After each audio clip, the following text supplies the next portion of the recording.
what are a human's basic needs?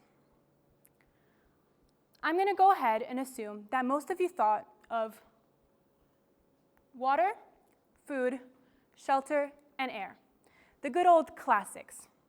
But I'm going to be controversial and add one more: social media. I know, but bear with me. While at first this might seem like an exaggeration, if you were to tell anyone between the ages of 13 and 20 that you do not have Instagram, Snapchat, or TikTok, you would be met with bewildered expressions and a barrage of questions. How can you live like this? How do you make friends? Do your parents even love you? Trust me, true story. And I would know, because I am what at times feels like the world's only teenager without an Instagram account or a Bitmoji. And because of this, I have grown accustomed to experiencing some variation of this encounter every time I meet someone my own age. And though very frustrating, honestly, I don't blame them. I mean, after all, social media has become a daily ritual through which we entertain ourselves and connect with loved ones. It's become the center of social life. Today, I would like to discuss the impact of social media, or lack thereof, on teenagers, and how to, in the wise words of Hannah Montana, get the best of both worlds. Now, before you start tuning out the rest of my talk, this is not, I hope, another boring and condescending speech about how doom scrolling will kill you. I, for one, have heard one too many of those. Because social media has been discussed over and over and over, it's a well-beaten path. Some might say beaten to death. But those beating it are almost always adults, some of which are too embarrassed to even tell us what age they were when Facebook was invented. So while they may have conducted studies and analyzed data, how could they ever possibly understand the very unique experience of growing up in the online age? My own parents decided against letting me have social media, mainly out of fear of the unknown. These apps are a relatively new phenomenon that experts haven't had enough time to fully explore yet. A lot of the research that has been done often lacks a clear conclusion, with the results of the behavioral analysis and the studies varying depending on the people and the context being studied. On one hand, social media has become a space to affirm one's identity and express creativity. Whether you have TikTok or not, I'm sure you've seen the edits, the songs, the dances. And 80% of teens feel that social media has enhanced their social connections and friendships. A lot of these adolescents also use these apps to find communities, which otherwise would be out of reach due to traditional barriers such as geography or simply being shy. And 1 in 3 teenagers feel that social media has made them less lonely. Now, what does this all look like in practice? Well, a very common experience would be going to camp and making really strong connections with the people you meet there. When you inevitably have to part ways, instead of drifting apart, you can stay connected using Instagram or Snapchat. Instead of, drifting apart, you can see what they're up to. On the other hand, social media undeniably fosters a culture of comparison, which in vulnerable individuals can amplify their already existing perfectionism and insecurities. I've seen my 15-year-old friends compare themselves to grown women on the internet who have had years to figure life out before posting online. How is this comparison fair? It isn't. And experts have also found that there's a strong correlation between social media use and increased rates of anxiety and depression. However, they did highlight that the users most at risk were those with over 8 hours of screen time a day. For reference, the average adolescent screen time is 4.8 hours a day.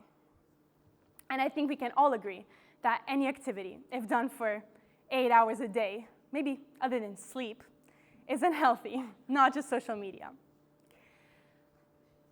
Social psychologist and author of the book, The Anxious Generation, Jonathan Haidt also identifies 4 foundational harms: social deprivation, sleep deprivation, attention fragmentation, and addiction.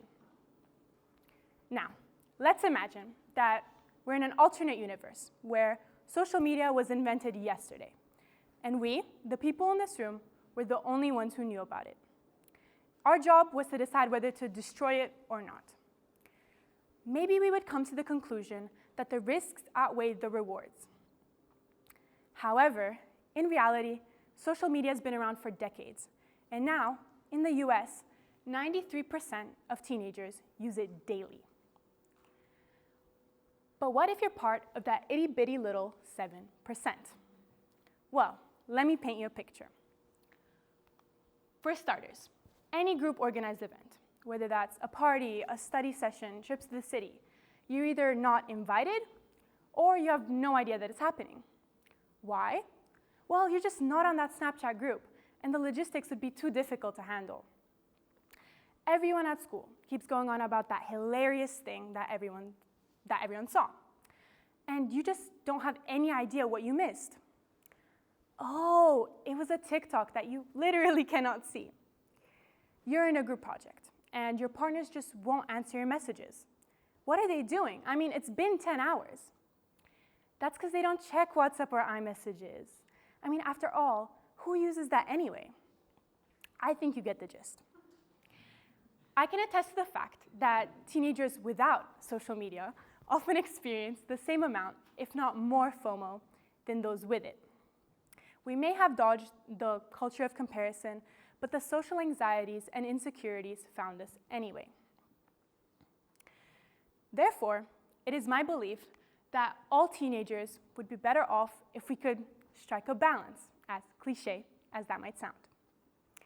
That way, we wouldn't have to feel like we're sitting on the sidelines, unable to join in on the metaphorical game, without getting out there and, let's say, breaking a bone or concussing ourselves, because we don't want that either. We can do this the same way that we approach the consumption of other potentially harmful substances or things, such as alcohol, coffee, energy drinks. By, drumroll please, setting boundaries. A little anticlimactic, I will admit. And this is certainly not a revolutionary concept, and you've most definitely heard about it before today. I first heard of this at times dreaded phrase when I first entered middle school. And suddenly, every adult in my life was telling me that I needed to erect a fortress of boundaries for my phone, my family, my friends, my school, blah, blah, blah. It's safe to say I wasn't the biggest fan, and it took me a while to get on board. What really turned the tides was me realizing that setting boundaries wasn't a sacrifice or a punishment. It was a gift to myself to help my future self be more successful, happy, productive. And I'm not saying that it's easy. I mean, I have days with screen time over 6 hours, and I don't even have social media. But Rome wasn't built in a day, and it started off small. For example, setting a reasonable limit on daily use can help prevent social deprivation and addiction. I'm still working on that one. You can have a good night's sleep if you silence notifications and implement a downtime.